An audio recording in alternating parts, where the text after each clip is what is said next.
لا إله إلا الله وحده لا شريك له ونشهد أن سيدنا وسندنا وحبيب ربنا وطبيبنا وطبيب قلوبنا ومولانا محمدا عبده ورسوله الذي أرسله بالحق بشيرا ونذيرا وداعيا إلى الله بإذنه وسراجا منيرا أما بعد فقد قال الله تبارك وتعالى في كلامه المجيد وفرقانه الحميد أعوذ بالله من الشيطان الرجيم بسم الله الرحمن الرحيم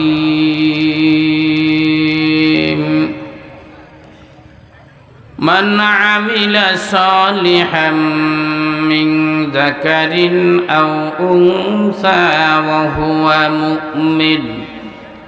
وهو مؤمن فلنحيينه حياة طيبة ولنجزينهم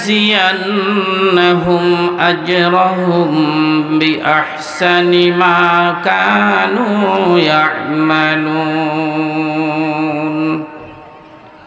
وقال النبي صلى الله عليه وسلم اعمل للدنيا بقدر بقائك فيها واعمل للآخرة بقدر مقامك فيها واعمل لله بقدر حاجتك إليه واعمل للنار بقدر صبرك عليها أو كما قال النبي عليه الصلاة والسلام محبة الشات شباي درود إبراهيم قولي اللهم صل على محمد وعلى آل محمد كما صليت على إبراهيم وعلى آل إبراهيم إنك حميد مجيد. اللهم بارك على محمد وعلى آل محمد كما باركت على إبراهيم وعلى آل إبراهيم إنك حميد مجيد. الحمد لله দাওয়াতুল কোরআন মাদ্রাসা কর্তৃক আয়োজিত আজকের বার্ষিক ওয়াজ মাহফিলের সম্মানিত সভাপতি জনাব আলহাজ নূর মোহাম্মদ ভূঁইয়া সাহেব, মাহফিলে আমন্ত্রিত সমাগত ওয়াজিবুল ইহতিরাম উম্মতের শ্রেষ্ঠ সন্তান হযরত উলামায়ে কিরাম, মুরব্বিয়ানে ইজম, যুবক বন্ধুগণ, আজিজ তালাবা, পর্দার অন্তরালে শ্রবণরতা অপেক্ষমান আবিদা জাহেদা শাকিরা সাবিরা, পর্দানিসীন শ্রদ্ধা সম্মানিতা আমার মা ও বোনেরা, মহান রব্বুল আলামিন আমাদেরকে দয়া করে, মায়া করে, মোহাব্বত করে, ভালোবেসে সৃষ্টির সেরা আশরাফুল মাখলুকাত তথা মানুষ বানাইছেন। বনের হিংস্র প্রাণীও বানান নাই, শৃগাল কুকুরে রূপান্তরিত করেন নাই।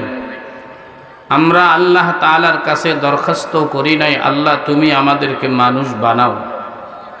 আবেদন ছাড়া, দরখাস্ত ছাড়া তিনি আমাদেরকে দয়া করে মানুষ বানাইছেন। শুধু যে মানুষ বানাইছেন তা না, আমাদেরকে সর্বকালের সর্বযুগের সর্বশ্রেষ্ঠ মানব, মহামানব, মহানবী, বিশ্বনবী মুহাম্মদুর রাসূলুল্লাহ সাল্লাল্লাহু আলাইহি ওয়াসাল্লামের উম্মত হিসাবে নির্বাচিত করেছেন। শুধু উম্মত হিসাবে নির্বাচিত করছেন যে তাই না, রাসূল আকরাম সাল্লাল্লাহু আলাইহি ওয়াসাল্লামের উম্মত দু ভাগে বিভক্ত। এক হচ্ছে ঈমানওয়ালা উম্মত, দ্বিতীয় হচ্ছে ঈমান হারা উম্মত। আল্লাহ পাক রব্বুল আলামিন আমাকে আপনাকে ঈমানওয়ালা উম্মত হিসাবে কবুল করেছেন। এই দিনে ঈমানের দুর্দিনে, কঠিন মুহূর্তে, যেই মুহূর্তে বিশ্বের সকল বেঈমানেরা তাদের অপশক্তি চালিয়ে পৃথিবীর মানচিত্র থেকে ইসলাম ও মুসলমানদেরকে নিপাত করার জন্য উঠে পড়ে লাগছে, এই কঠিন মুহূর্তে আমার আর আপনার যদি কোনো অমুসলিমের ঘরে জন্ম হতো, ঈমানের মতো দৌলত পাইতাম কিনা তার কোনো নিশ্চয়তা ছিল না। আল্লাহ দয়া করে ঈমানের মতো দৌলত দিয়েছেন, কারণ ঈমানের মতো দৌলত যদি না থাকে আল্লাহর জান্নাতে যাওয়া যাবে কাল্লা, কখনো না, কখনো না। ঈমানের মতো দৌলত যদি থাকে আল্লাহর জান্নাত পাওয়া যাবে। আল্লাহ পাক ঈমানের মতো দৌলত দিয়েছেন। আজকে ঈমানের দাবিতে আমরা দ্বীনের কথা শুনবার জন্যে কষ্ট স্বীকার করে এখানে উপস্থিত হয়েছি। আল্লাহ পাক নিয়ে আসছেন আমাদেরকে, এজন্য তার শাহী দরবারে আমরা গোলাম হিসাবে শুকর গুজার হচ্ছি, আলহামদুলিল্লাহ। ছোট্ট একটা বিষয়ের উপরে আপনাদের খেদমতে আলোচনা করব, সেটা হলো আখেরাতের মুদ্রা কি, আর ওটা আমাদের উপার্জন করার, অর্জন করার দরকার আছে কিনা। তার আগে আপনাদের থেকে একটা মতামত নিতে চাই। আপনারা যারা এখানে আসছেন, তো ভালোবাসা কি আল্লাহর সাথে হবে না ইবলিসের সাথে হবে? সত্যি কি আল্লাহর সাথে ভালোবাসা হবে? ইবলিসের সাথে ভালোবাসা হলে নিস্তার নাই। জমিনে ইবলিসীয় বহু কার্যক্রম আছে, ওগুলা থেকে আল্লাহ তাআলা আমাদেরকে হেফাজতে রাখবেন যদি আল্লাহর সাথে ভালোবাসা হয়। আমরা সত্যিকারে আল্লাহকে ভালোবাসি কিনা একটু হাতটা তুলে দেখানো যাবে? মাশাআল্লাহ, হাত নামান। হাত তুইলা প্রমাণ করলাম যে আমরা কাকে ভালোবাসি। জোরে কন, আল্লাহকে। এটা তো হাত তুলে প্রমাণ করলাম, একটু বাস্তবে প্রমাণ করতে চাই। সেটা হলো, এটা তো কোরআনের মাজমা, নেতা নেত্রীর মাজমা না, ঠিক না? কোরআনের মাজমার একটা আদব আছে। আমরা যারা ছড়িয়ে ছিটিয়ে আসি, একটু মেহেরবানি করে যদি আল্লাহরই মহাব্বত করে থাকি তাহলে একটু সামনে আসি তো দেখি। যারা কারা কারা আল্লাহরে মহাব্বত করেন একটু দেখি। যারা আল্লাহরে মহাব্বত করেন একটু আগান, সামনে আগান। আর যদি বলেন যে না, আমার প্রেম ভালোবাসা আল্লাহর সাথে রাখার দরকার নাই, তো মিস্টার ইবলিসের সাথে থাকুক, তো কোনো আপত্তি নেই। মাশাআল্লাহ। একটু গায়ে গায়ে লেগে বসার চেষ্টা করি। আজকে একটু ঠান্ডার ভাবও আছে, মনে কষ্ট না নিলে ভালো হয়। আপনাদের জায়গা পরিবর্তন করাইছি, এটা দুইটা কারণ। এক কারণ হচ্ছে বক্তার পরিবর্তন হয়েছে, আপনাদের পরিবর্তন হয় নাই। আপনারা বুজুর্গ, ধৈর্যের সাথে ইস্তেকামতের সাথে আসেন, তো আপনারা বুজুর্গ ওলি আল্লাহ, আল ইস্তেকামত ফাওকাল কারামা। দ্বিতীয় কারণ হচ্ছে ওলামা বাজার মাদ্রাসার একজন মুহতামিম, অঘোষিত এক সূর্য পৃথিবী থেকে চলে গেছেন, আল্লামা সাঈদ আহমদ সাহেব, নব্বরাল্লাহু মারকাদাহু। সবাই বলেন আমিন। হুজুর রামগতি আলেকজান্ডার পাইলট স্কুলে হুজুর প্রধান মেহমান, ওখানে আমিও ছিলাম, হুজুরের বয়ান শুনেছি। একটা হাদিস শুনাইছেন মাসনাদে আহমদের হাদিস। হাদিসটা আমার মুখস্থ নাই, অনুবাদটাই হুজুরের জুবানে যেভাবে শুনেছি এইভাবে আপনাদের শুনাইতেছি। সেটা হচ্ছে, আমরা কিন্তু যেই সম্পদের মালিক সেটার নাম হচ্ছে ঈমান। কথা বলেন, আমরা যেই সম্পদের মালিক আমাদের এই সম্পদের নামটা কি? ঈমান শ্রেষ্ঠ সম্পদ। পৃথিবীতে যত রকমের ধন্দ সব ঈমানদারদের সাথে। যত বেঈমানের গোষ্ঠী আছে ওরা রন কুশে ভরা, মুটতো ফাসা এক। আল কুফরু মিল্লাতুন ওয়াহিদা। সব ধন্দ মুমিনদের সাথে। ইবলিস কিন্তু বসে নাই। এই শ্রেষ্ঠ সম্পদের মালিক আমরা, সেটা হচ্ছে ঈমান। ঈমান সকলের সমান না, ঈমানের মধ্যে একটু উঁচু নিচু আছে, তারতম্য আছে। কাহারও ঈমান সবল, কাহারও ঈমান দুর্বল, আছে না নাই?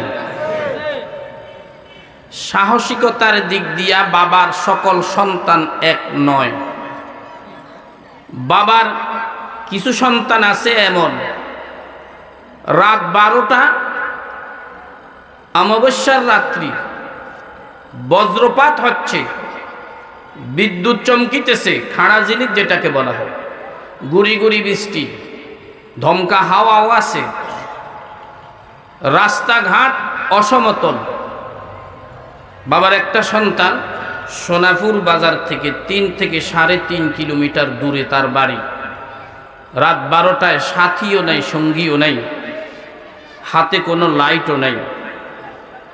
এই অমাবস্যার রাত্রিতে অসমতল রাস্তা, কাদা পানি ভরা, বজ্রপাত হচ্ছে, এরই ভিতরে সে একা একা পায়ে হেঁটে আপন বাড়ি পর্যন্ত পৌঁছবার মতো সাহস আছে, আছে না নাই?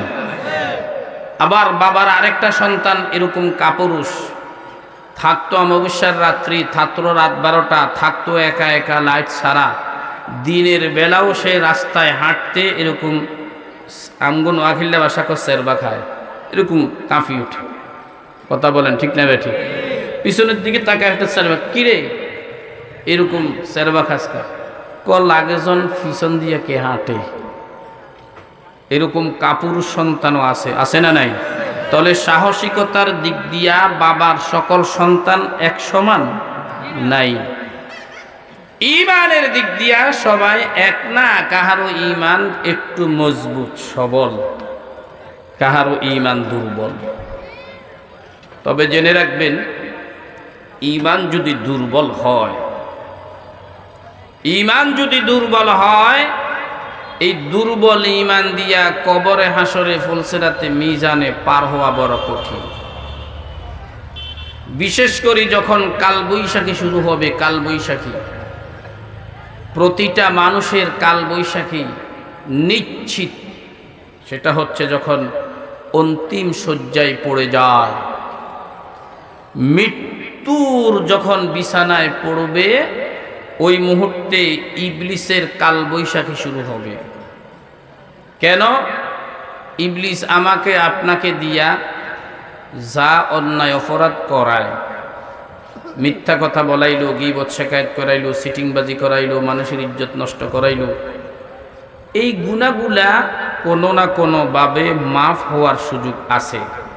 যেমন আজকে আপনারা যারা এই দাওয়াতুল কোরআন মাদ্রাসার মাহফিলে আসছেন, কোনো আমল না করতে পারলেও আপনাদের একটা সুসংবাদ, সেটা হচ্ছে জিন্দিগির সকল সগীরা গুনাহগুলা মাফের ঘোষণা। সব সগীরা গুনাহগুলা। শীতকালে বাদি গাছের পাতা থাকেনি, সব ঝরে যায়, ঠিক না? একটা কুয়াশার ফোঁটা পড়লেও ঝরে যায়। এরকম মুমিনারা কিছু কিছু নেক আমল করলে এর দ্বারা গুনাহগুলি ঝরে যায়, এগুলো সগীরা গুনাহ। কেউ যদি প্রশ্ন করেন যে হুজুর তো কবিরা গুনাহ, মুফাসসিরিনে কেরাম, মুহাদ্দিসিনে কেরামের একমত এক রায়, মুমিন কবিরা গুনাহ করবে এটা কল্পনা করা যায় না। এরপরেও আমাদের মাঝ থেকে কবিরা গুনাহ হয় কি হয় না? কারণ আমরা নিজেরাই বলি মিথ্যা বলা মহাপাপ। মিথ্যা বলা কি মহাপাপ। এই মহাপাপ মানে কবিরা গুনার বাংলা তরজমা করছে মহাপাপ, এটার কবিরা গুনাহ কয় আরবিতে। এরপরও সমাজে মিথ্যা কথা আছে না নাই, গীবত শিকায়েত আছে না নাই, সিটিংবাজি ওয়াদা খেলাফি আছে না নাই, মানুষের হক লুণ্ঠন করা আছে না নাই, মানুষের ইজ্জত নষ্ট করা আছে না নাই। ইমাম ফখরুদ্দিন রাজি রহমতুল্লাহ আলাইহি লিখেছেন, কোরআনের আলোচনার এমন পাওয়ার, কেউ যদি কোরআনের আলোচনা শুনে মনে মনে যদি নাকি তওবা করতে পারে, প্রতিজ্ঞা করতে পারে, আল্লাহ আগামী কাল থেকে আর আমি এক ওয়াক্ত নামাজও ছাড়ব না, মানুষকে ঠগাবো না, ওজনে কম দিব না, ভেজাল সৃষ্টি করব না, চগলখড়ি করব না, গীবত শিকায়েত করব না, মিথ্যা কথাও বলবো না, মনে মনে সে প্রতিজ্ঞা করেছে, যদিও পরবর্তীতে তার এই প্রতিজ্ঞা থাকে না, ভেঙ্গে যায়। এরকম আমাদের জীবনে হাজারো প্রতিজ্ঞা, হাজারো তওবা হয়েছে কি হয় নাই? জোরে কন। এই তো সামনে শবে বরাত আসতেছে, লাইলাতুন নিসফে মিন শাবান। আমরা মোষ পাকাইতেছি, ওই রাত ভালো করে খাবো, মুরগি, গরুর মাংস, হাঁস, রুটি, যত রকমের খাওয়ার আছে, হালুয়া, সব আয়োজন করব। আর নামাজ পড়ে রাস্তা রাস্তায় ঘুরবো, পারলে একটু কবর বাড়িতে যাব, সারা রাত জাগন থাকতে পারলে লাভ, আর একটু করে তওবা করতে পারলে সব জিন্দেগির গুনাহ মাফ। জীবনে বহু শবে বরাতে বহু তওবা করেছেন, সামনেও আসতেছে শবে বরাত, বহু তওবা করার পরেও আবার তওবা ভেঙে গেছে, আছে না নাই? কোনো আপত্তি নেই। ওযু করার পর ওযু নষ্ট হয়নি? জোরে কন। তো আবার ওযু করিনি, আবার ওযু নষ্ট হয়, আবার ওযু করি। বিচলিত হওয়ার কিছু নাই।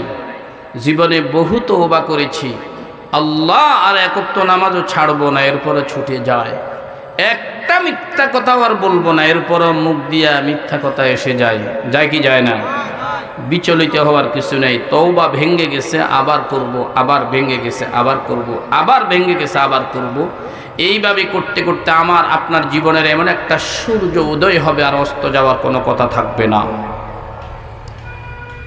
ইমাম ফখরুদ্দিন রাজি রহমতুল্লাহ আলাইহি বলেন, এই কোরআনের আলোচনা শুনতে গিয়া কেউ যদি মনে মনে তওবা করতে পারে, প্রতিজ্ঞা করতে পারে, আল্লাহ পাক রব্বুল আলামিন তার সগীরা গুনার সাথে সাথে জিন্দেগীর সকল কবিরা গুনাহগুলো মাফ করে দিবে।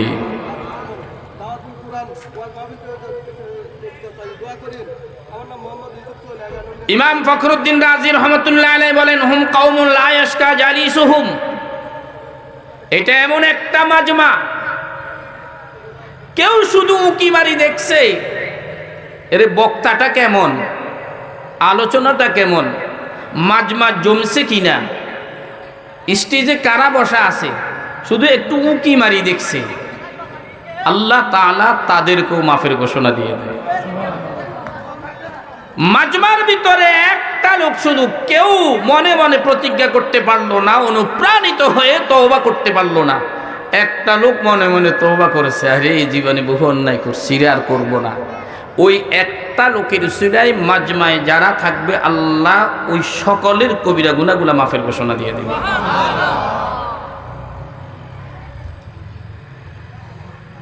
এই জন্য অত্যন্ত দামি মাজমা, বরকতময় মাজমা।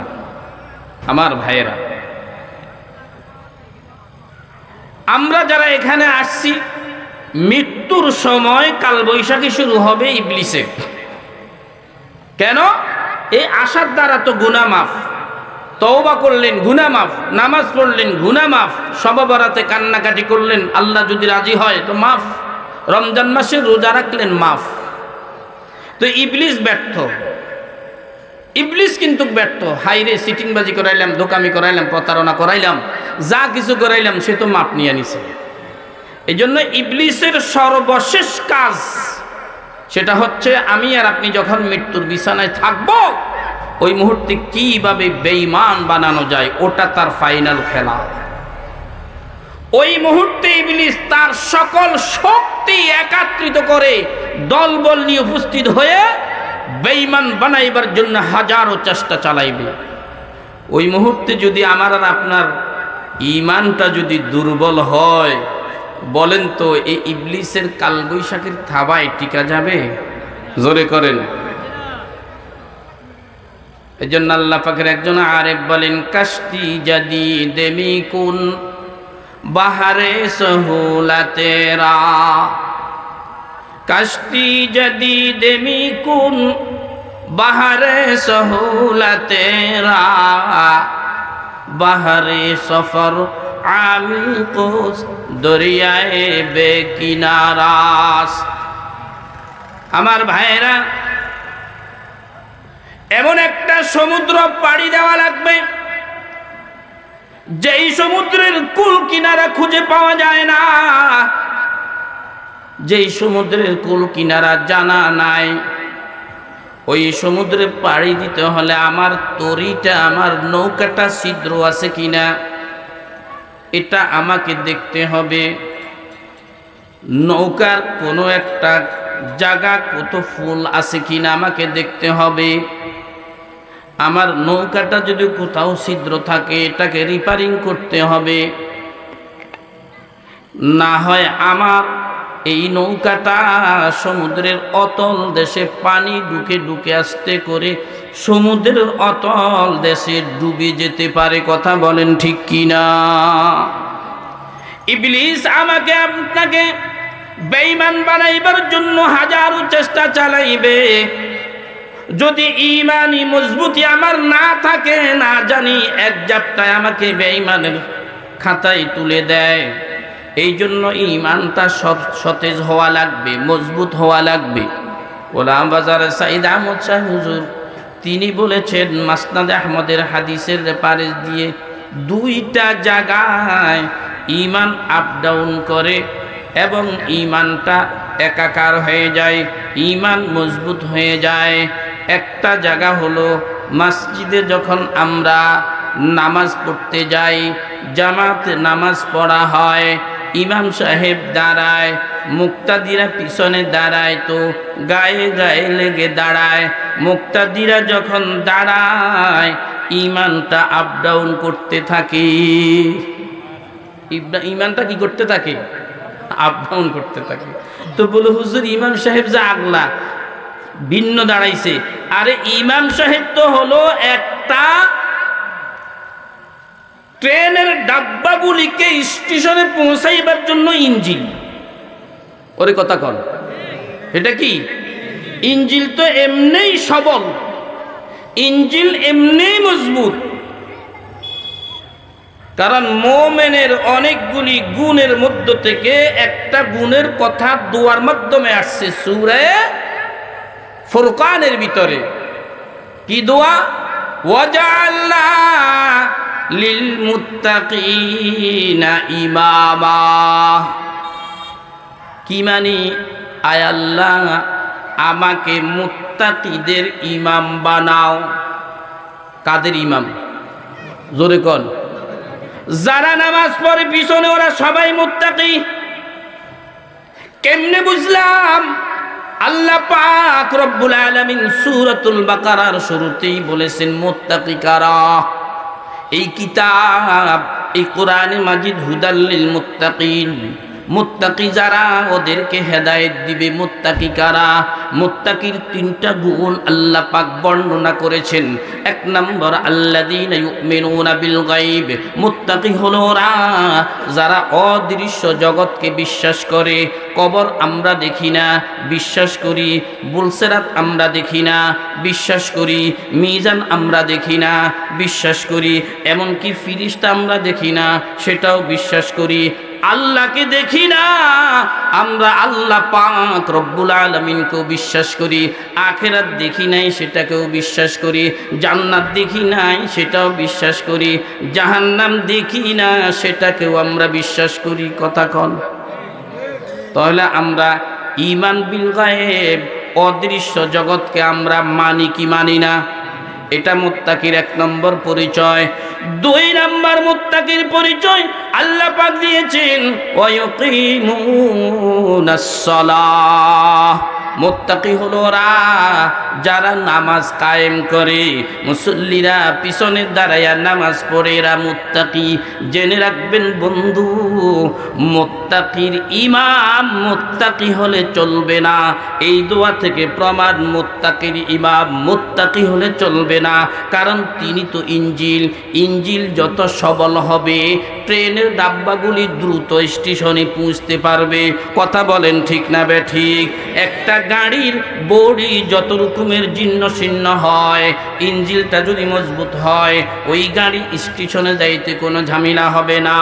গাড়ির বডি বড় মজবুত সুন্দর নবায়ন করেছে, ইঞ্জিলটা বড়, ওই গাড়ি স্টেশন পর্যন্ত না পৌঁছার সম্ভাবনা, যেখানে সেখানে দাঁড়ায়া যাইতে পারে এবং অতি স্লো, দ্রুত না যাওয়ারও সম্ভাবনা আছে। কথা বলেন ঠিক না বেঠিক? এই জন্য ইমাম হতে হবে মুত্তাকিনা। এখানে দোয়া করছি, ওয়াজআলনা লিল মুত্তাকিনা ইমামা। আয় আল্লাহ, আমাকে মুত্তাকিদের ইমাম বানাও, মুত্তাকিদের। তাহলে যে মুত্তাকিদের ইমাম হবে, সে মুত্তাকি হলে চলবে না, সে হতে হবে আতকা। আল্লাহু আকবার বলেন। মুত্তাকিদের ইমাম হলে চলবে না, সে আতকা, সবচেয়ে বেশি মুত্তাকির উপরে হতে হবে। এই জন্য একজন ইমাম তাকওয়া তাহারাত ওয়ালা হতে হবে, ভালো হতে হবে, মজবুত হতে হবে।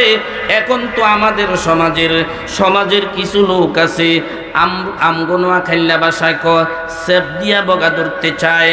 আমরা কোনো রকমভাবে ইমাম পাইলেই সারে, আমগো পয়সা কম, উপযুক্ত ইমাম কিভাবে ব্যবস্থা করব, বড় বড় ইমাম হইলেই চলে।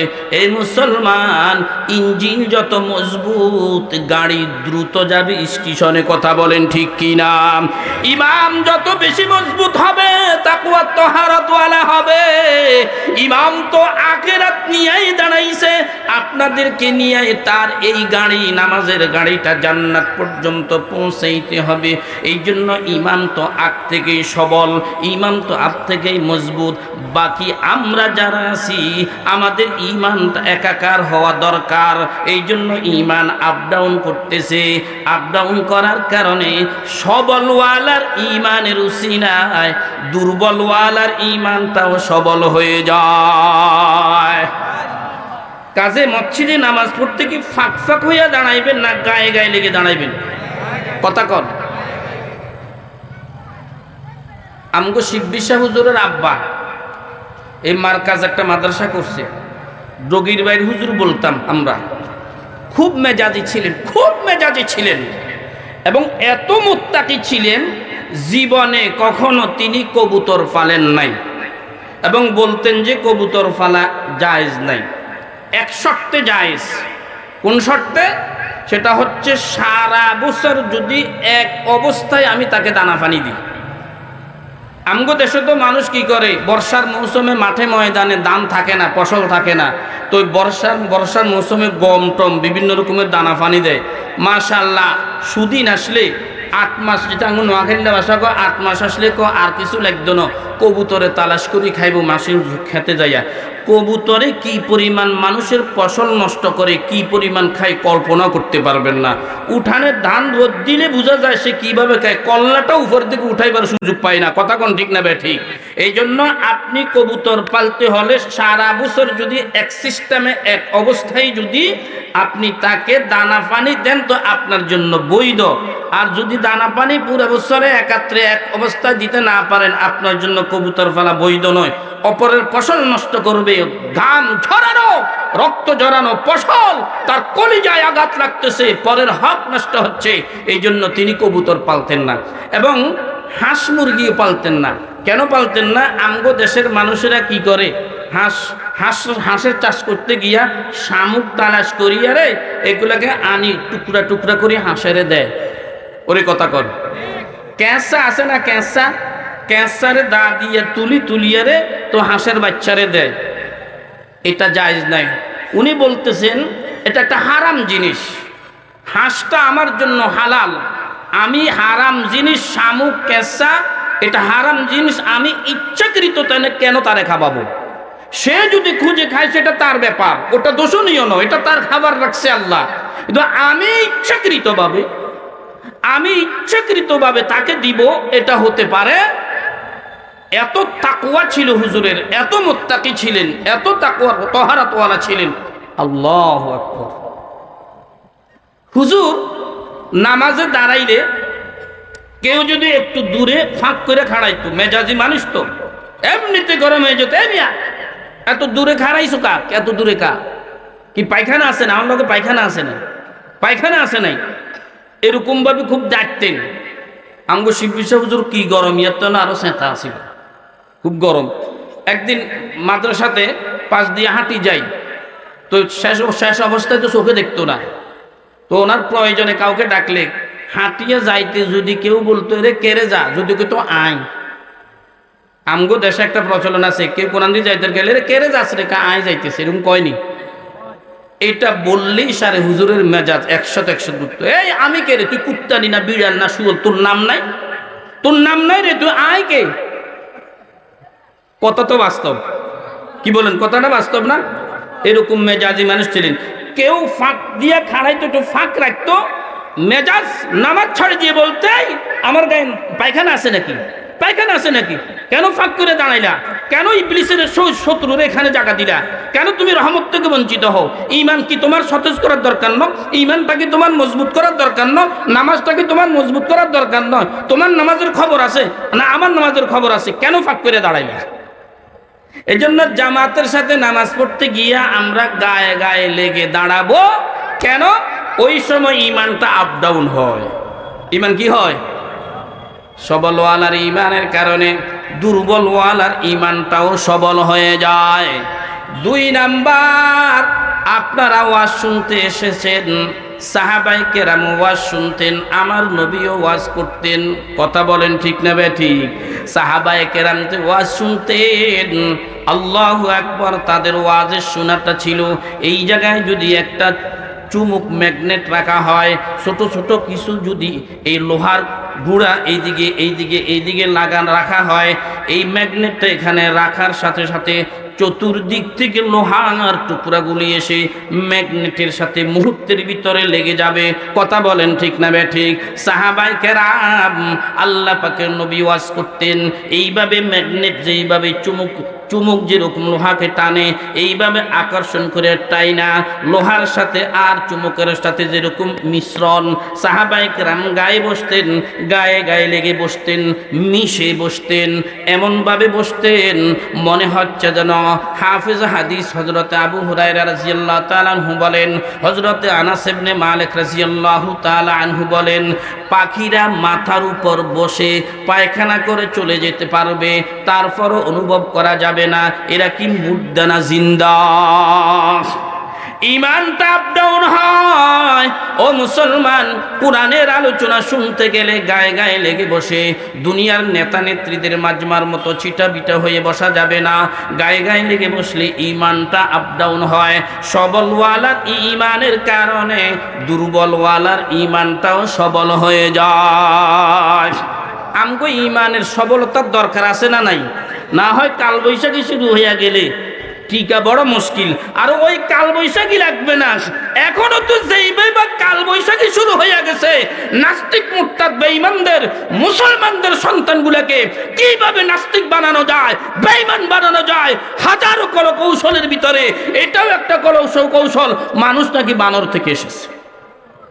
কথা কন, মানুষ কি বানর থেকে আসছে? হ্যাঁ, দেখছেন নি? তাদের হুঁশ নাই, তাদের বিরাম নাই, তাদের স্থিরতা নাই, জিরান্তি নাই। আল্লাহ পাক আমাদের সকলের ঈমানকে সতেজ এবং মজবুত করুক, বলুন আমিন। আমি একটা বিষয়ের উপর আলোচনা করব। আয়াত পড়েছি এবং একটা হাদিস পড়েছি, সেটা হলো আখিরাতের মুদ্রা কি, আমরা কিভাবে অর্জন করব। পৃথিবীতে চলতে হলে মুদ্রা আছে না নাই? জোরে কোন, মুদ্রা লাগে কি লাগে না? মুদ্রার এক এক দেশের এক এক নাম। যেই মুদ্রা ছাড়া আমগো দেশে কয় টাকার কাম গপ্পে সারে না, এই কথাটা প্রচলন আছে না নাই? আপনার যেখানে টাকা সেখানে গপ্পে কাজ সারবে না মিয়া। পৃথিবীটা মুদ্রা ছাড়া চলতে পারে না। এক এক দেশের মুদ্রার এক একটা নাম। বাংলাদেশের মুদ্রার নাম হলো টাকা, ঠিক না ভাই? ঠিক। পাকিস্তানের মুদ্রার নাম হলো রুপিয়া। এ বন্ধু, লন্ডনের মুদ্রার নাম হলো পাউন্ড, সিঙ্গাপুরের মুদ্রার নাম হলো কারেন্সি, কুয়েতের মুদ্রার নাম হলো দিনার, আরব আমিরাতের মুদ্রার নাম হলো দেরহাম, সৌদি আরবের মুদ্রার নাম হলো রিয়াল, আমেরিকার মুদ্রার নাম হলো ডলার, যেটাকে বিশ্ব মুদ্রা বলা হয়। এক একটা দেশের এক একটা মুদ্রা আছে, মুদ্রার নাম আছে। এমনি ভাবে আমার বন্ধু, এই দেশে যেরকম মুদ্রা ছাড়া মানুষ চলতে পারে না, এই দেশ থেকে বিদায় নিয়ে আরেকটা দেশে আমাদেরকে যাওয়া লাগবে। ওই দেশটাকে বলা হয় আলমে আখেরাত, পরজগৎ। এই দুনিয়ার জগৎ থেকে বিদায় নিয়ে পরজগতে সবাইকে পাড়ি দেওয়া লাগবে কি লাগবে না? এখানে চিরকাল কেউ থাকতে পারবে না, থাকার চেষ্টা করলেও থাকা যাবে না। গত ডিসেম্বর মাসের 21 তারিখে একজন আল্লাহর গোলাম তার বাবাকে বাংলাদেশ শেষ করেছে, ভারত শেষ করেছে, এবার লন্ডন নিয়ে গেছে বাবাকে বাঁচিয়ে রাখবে। 40 লক্ষ টাকা মানি এক্সচেঞ্জের মধ্যে পরিবর্তন করে লন্ডন নিয়ে গেছে, বাবাকে বাঁচাইবে। 35 লক্ষ টাকা শেষ হইয়া গেছে। এরপরে বাবাকে হাত ধরে রাখতে পারে? পৃথিবীতে চিরকাল কেউ থাকতে পারে নাই, পারবে? জোরে কন। ক্ষমতার বলে, টাকার বলে, জনবলে? কোনোভাবেই না। ক্ষমতার বলে যদি থাকতে পারতো তো ফেরাউন থাকতে পারত, টাকার বলে যদি থাকতে পারতো তাহলে কারুন থাকতে পারত। ওরে কথা কন।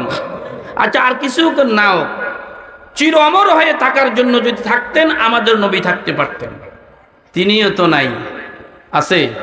পৃথিবী থেকে বিদায় নেওয়া লাগছে। চুকাতেমুল আম্বিয়া হামরফ তেকাসে বাকি নামি মানাদ বজুজ জাতে মুকদ্দাস কাদের কাইয়ুম সমদানি লাউ কানাতিদ দুনিয়া বাকাআন লিসালিকিন লাকানা রাসূলুল্লাহি ফিনা মুকাল্লাদা ওয়ামা আহাদুন ইয়ানজু মিনাল মাউতি সালিমা ওয়াসাহমুল মানায়া কাদ আসাবা মুহাম্মাদা সাল্লাল্লাহু আলাইহি ওয়াসাল্লাম।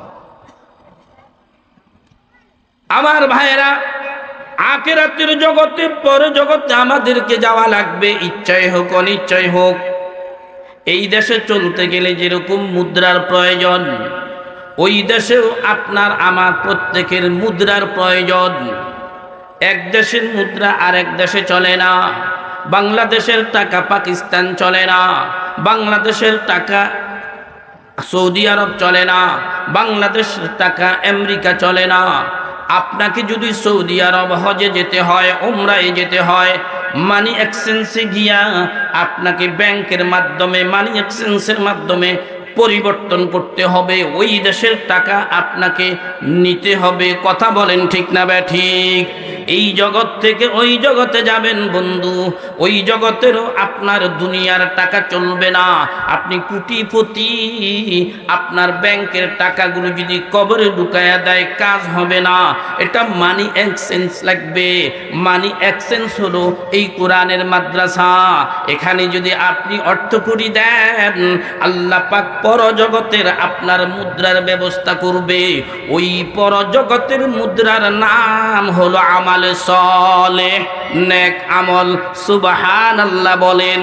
এই জন্য আমি একটা আয়াত পড়েছি, আমার কথা সংক্ষেপ, আগেই সময় শেষ হয়ে গেছে।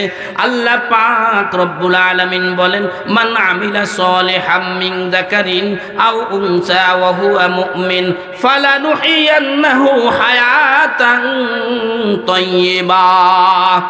যারা ঈমানের পাশাপাশি আমলে সালেহ করবে, আখিরাতের মুদ্রা অর্জন করবে। আমলে সালেহ আখিরাতের মুদ্রা যারা অর্জন করবে, আল্লাহ কয় ফালানুহিয়ান্নাহু হায়াতান তাইয়্যিবা, আমি আল্লাহ তাদেরকে হায়াতে তাইয়্যিবা দিব। হায়াতে তাইয়্যিবার চারটা ব্যাখ্যার একটা ব্যাখ্যা হচ্ছে পুত পবিত্র জীবন দিব, আর একটা ব্যাখ্যা হচ্ছে আল্লাহ পাক বলেন যারা ঈমানের পাশাপাশি আখিরাতের মুদ্রা আমাল সালেহ অর্জন করবে, আমি আল্লাহ তাদেরকে জান্নাত দান করব। জান্নাত কি দান করবে? জোরে কোন। আখিরাতের মুদ্রার বিনিময়ে আল্লাহ কি দিবে? কোরআনে কারীমের আরেকটা আয়াতের সাপোর্টিং হয়, আল্লাহ পাক রব্বুল আলামিন এটাই বলেছেন, ইন্নাল্লাযীনা আমানু ওয়া আমিলুস সালিহাতি কানাত লাহুম জান্নাতুল ফিরদাউসি নুজুলা। আল্লাহু আকবার।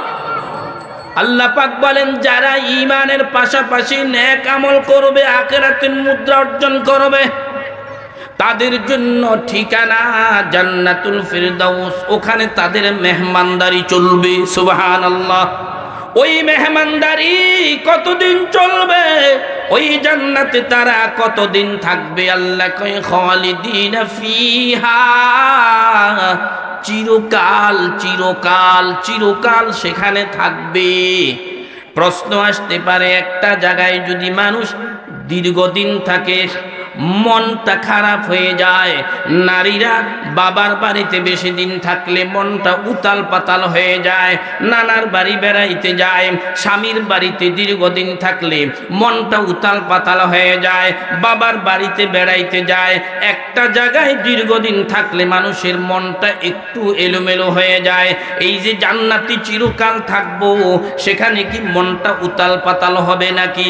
ওখান থেকে বাহির হইতে চাইবে নাকি?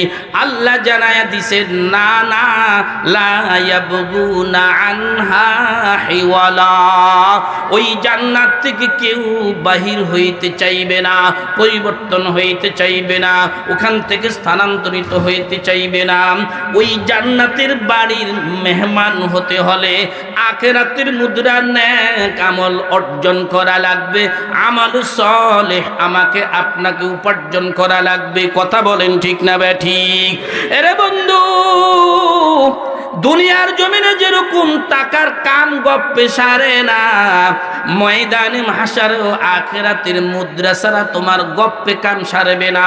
এই জন্য হাদিসে পাকের মধ্যে আসছে, একটা লোক নেক আমল করেছে, তার আখিরাতের মুদ্রা উপার্জিত হয়েছে 99টা, আর একটা গুনাহের আমল নামার মধ্যে জড়ো হইয়া গেছে।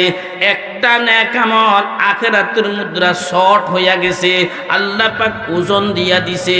একটা আখিরাতের মুদ্রা আমল সালেহের কারণে এখন সেই জান্নাতে যাওয়ার জন্য আর সুযোগ পায় না। আল্লাহর কাছে অনুনয় বিনয় করতেছে, মাবুদ 99টি মুদ্রা নিয়ে আসলাম, নেক আমল নিয়ে আসলাম, একটা মুদ্রা শর্ট পড়েছে, এটা তুমি কোন রকম ভাবে আমার আমল নামায় পুরায় দাও না। আল্লাহ পাক রব্বুল আলামিন বলবেন, এটা ইনসাফের আদালত, এখানে কোন রকমের বেইনসাফি করা যাবে না। ফামাইয়ামাল মিসকালা যাররাতিন খায়রান ইয়ারা, অনু থেকে অনু কোন নেক আমল করলে, আখিরাতের মুদ্রা অর্জন করলে সেটাও পাবে। ওয়ামাইয়ামাল মিসকালা যাররাতিন শাররান ইয়ারা, অনু থেকে অনু কোনো খারাপ কাজ করলে সেটাও সে পাবে। এটা ইনসাফের আদালত। আল্লাহ পাক তখন বন্দার কান্না দেখে বন্যা কান্না শুরু করবে, হায়রে একটা নেক আমল কারণে এখন সে জান্নাতে যাইতে পারতেছে না।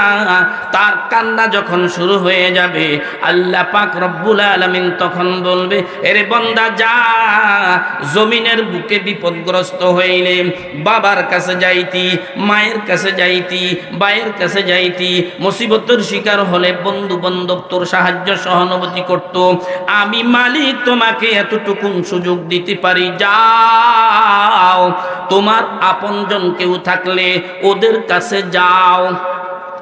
তোমার ভাই কিছু দেয় কিনা, বাবা তোমাকে কিছু দেয় কিনা, মা তোমাকে কিছু দেয় কিনা, বিবি তোমাকে কিছু দেয় কিনা, বন্ধু বান্ধব তোমাকে কিছু দেয় কিনা, আপনজনেরা কিছু দেয় কিনা, ওদের থেকে যদি একটা নেক আমল নিয়ে আসতে পারো তোমার জান্নাতের ঠিকানা হয়ে যাবে।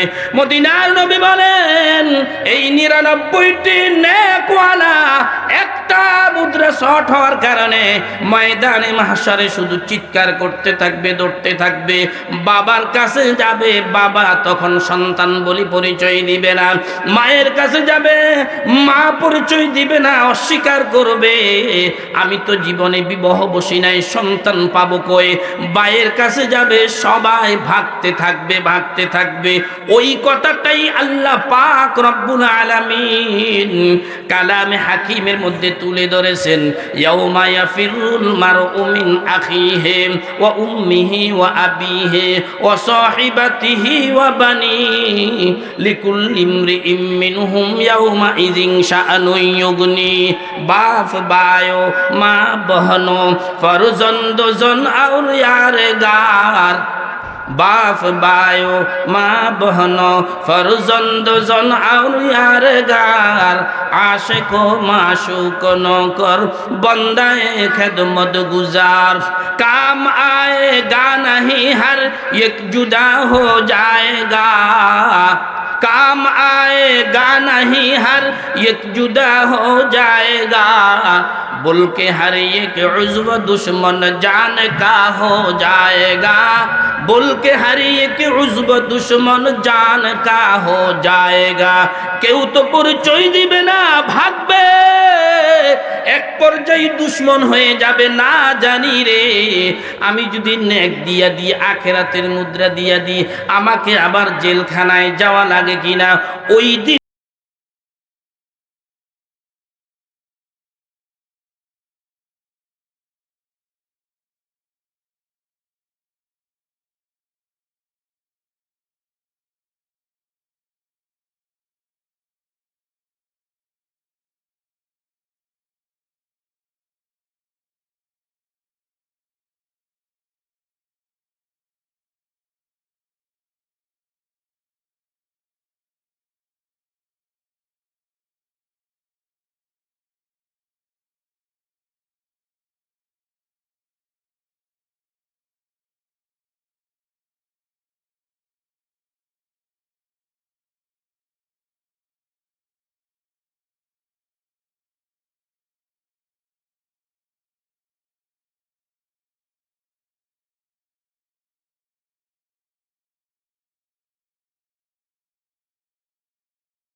আশ্চর্য ব্যাপার, তোমার 99টি নেক আর একটা নেকের শর্ট, তুমি জান্নাতে যাইতে পারো না। আমার জীবনের মাত্র শুধু একটা নেকি আর 99টি গুনাহ।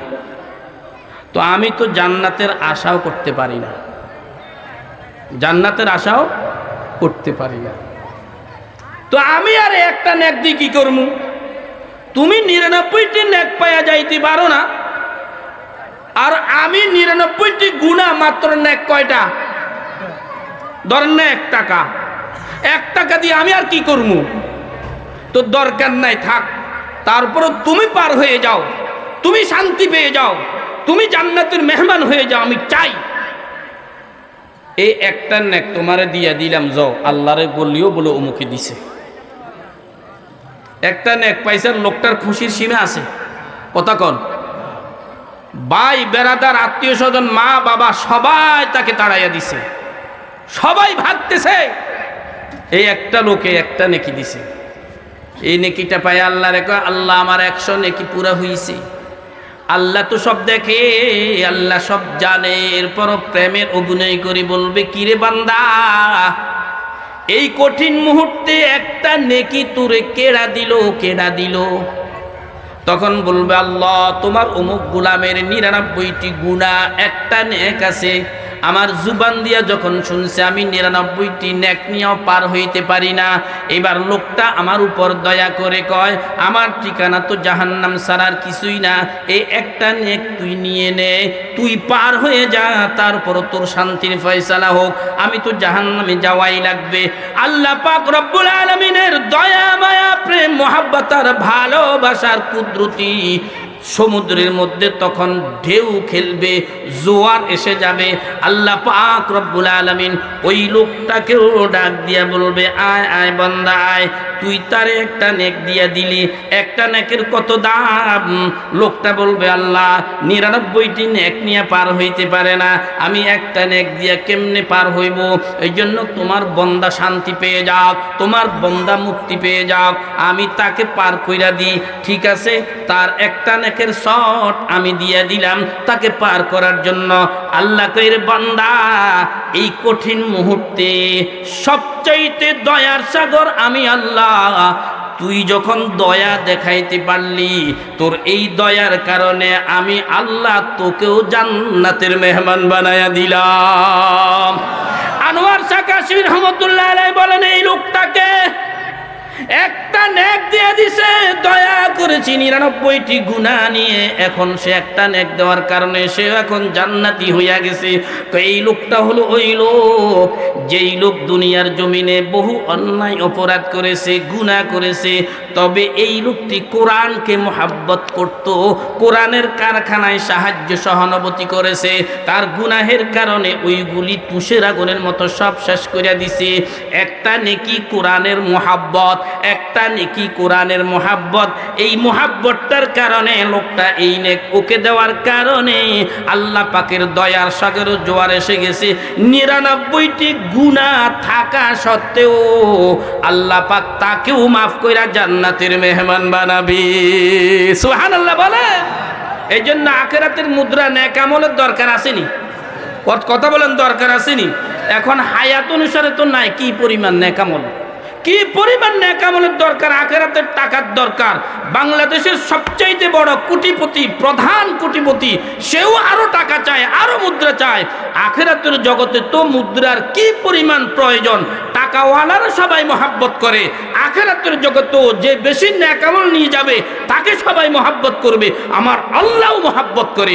ইন্নাল্লাযীনা আমানু ওয়া আমিলুস সালিহাত সায়াজআলু লাহুমুর রহমানু বুদ্দা, যে ঈমানের পাশাপাশি আখিরাতের মুদ্রা নেক আমল অর্জন করবে, আল্লাহ পাক তাকে মোহাব্বত করে, ভালোবাসে, ওই লোকটাকে হাসরবাসী সবাই ভালোবাসবে। এরে বন্ধু, আমরা তো পারি না ওই নেক আমল আখিরাতের মুদ্রা অর্জন করার জন্য। ঈমান দুর্বল, কত রকমের গুনাহ হয় আমাদের জীবনে। এখন এই গুনাহ নিয়ে কবরে যাবে তো নেক আমলের ঝুলি আমার শূন্য, গুনাহের ঝুলি আমার ভারী। পারি, পার হওয়ার কোনো উপায় নাই। এই জন্য আল্লাহ পাক দয়া করে, মায়া করে 3টা কোড খোলা রাখছেন বন্দার উপর দয়া করে। 3টা কোডের একটা কোডের নাম হলো মিন সাদাকাতিন জারিয়া। আমার বন্দা যদি নাকি জমিনে থাকা অবস্থায় মাদ্রাসা মক্তবে দান দক্ষিণা করেছে, রাস্তা করে দিয়েছে, ফুল কালবেট কইরা দিছে, যাত্রী ছাউনি কইরা দিছে, মাদ্রাসায় কিতাব কিনে দিছে, লিল্লা বোর্ডিং এর চাউলের ব্যবস্থা করছে, এতিম অসহায় গরিবদের ইলমে দ্বীন শিখার সুব্যবস্থা করেছে, এই লোকটি জমিনে থাকা অবস্থায়ও তার পেনশনের কোড চালু হয়ে যাবে। কবরে চলে যাওয়ার পরেও লোকটা অনায়াসে আখিরাতের মুদ্রার নেক আমল পাইতে থাকবে। কতদিন কতদিন কতদিন পাইবে? যতদিন এই সদকা জারিয়ার কাজটা চলতে থাকবে। এই জন্য আমার বন্ধু, আলোচনা এখানেই শেষ। আখিরাতের মুদ্রা আমাদের প্রয়োজন। দুনিয়ার টাকা বালা করি বুঝি, আখিরাতের মুদ্রা নেক আমল কেন বুঝি না? আমরা যদি নাকি দাওয়াতুল কোরআন মাদ্রাসায়